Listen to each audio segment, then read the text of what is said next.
আসসালামু আলাইকুম ওৰহমতুল্লাহ। আহক আজি আমি শিকিলোঁ পানী পিয়াৰ দোৱা আৰু পানী খোৱাৰ সুন্নত। পানী খোৱাৰ আগৰ দোৱাটো হ'ল বিস্মিল্লাহ। অৰ্থটো হ'ল আল্লাহৰ নামেৰে আৰম্ভ কৰিছোঁ। পানী খোৱাৰ পিছত কি দোৱা পঢ়িব লাগে?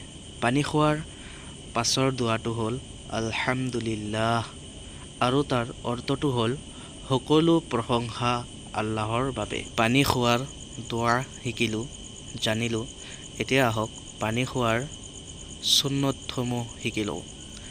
পানী খোৱাৰ 1 নম্বৰ সুন্নত হ'ল বহি পানী খোৱা। নবী কৰিম সাল্লাল্লাহু আলাইহি ওয়াসাল্লাম সাধাৰণতে বহি পানী খাইছিলেন।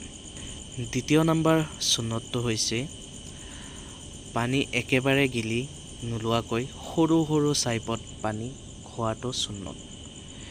3 নম্বৰ সুন্নতটো হৈছে পানী বা যিকোনো খোৱা বস্তু সোঁহাতেৰে খোৱা।